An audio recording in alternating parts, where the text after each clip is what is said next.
వికారాబాద్ మండల ప్రజలందరికీ నమస్కారం. మనం వికారాబాద్ మండలం వచ్చేసి మనకు కాన్స్టిట్యున్సీ మండలం ఈ ఫేజ్ 2లో ఎలక్షన్ జీపీ ఎలక్షన్ ఫేజ్ 2లో ఉన్నది. మనకు రేపు 14th రోజు ఎలక్షన్ ఉంది.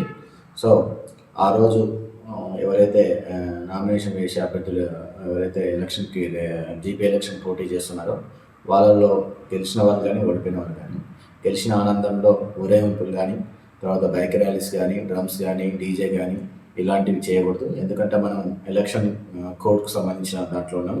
ఫేజ్ 3 అయిపోయే వరకు కూడా మనం ఎలక్షన్ కోడ్లో ఉంటాం, ఎంసీసీ మోడల్ కోడ్ ఆఫ్ కండక్ట్లో ఉంటాము. ఒకవేళ ఊరేగింపులు కానీ డీజే కానీ డ్రమ్స్ కానీ ఇలాంటివి చేస్తే చట్టరీత్యా నేరం అవుతుంది, ఎలక్షన్ కోడ్ ప్రకారం నేరం అవుతుంది.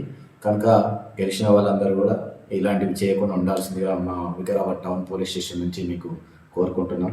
అలాగే ఈ డీజేలు డ్రమ్స్ వాళ్ళు ఎవరైతే ఆర్గనైజ్ చేస్తున్నారో వాళ్ళు కూడా చెప్పడం ఏమైందంటే ఈ ఎలక్షన్ కోడ్ అయిపోయే వరకు ఎక్కడ కూడా మీరు వీటిని ఆ ఫంక్షన్స్ పిలిచినా కానీ వెళ్ళకుండా మీరు అలాంటివి చేయకూడదని మీకు కూడా మేము మా పోలీస్ స్టేషన్ నుంచి మీకు అందరికీ కూడా చెప్తున్నాము. కనుక ఈ ఎలక్షన్ని ప్రశాంత వాతావరణంలో చేయడానికి అందరూ కూడా మాకు సహకరించాలని వికారాబాద్ టౌన్ పోలీస్ స్టేషన్ నుంచి కోరుకుంటున్నాము. Thank you. మీకు వార్తలు రాయడం, విశ్లేషణ చేయడం వచ్చా? అన్యాయాన్ని ప్రశ్నించడం తెలుసా? ఇంకెందుకు ఆలస్యం? క్యూ న్యూస్ మిమ్మల్ని ఆహ్వానిస్తుంది. ఉమ్మడి ఆదిలాబాద్, వరంగల్, కరీంనగర్, నిజామాబాద్, ఖమ్మం, మెదక్, రంగారెడ్డి, హైదరాబాద్, మహబూబ్ నగర్ జిల్లాలకు రిపోర్టర్స్ కావాలను సంప్రదించవలసిన ఫోన్ నెంబర్ 8688926084.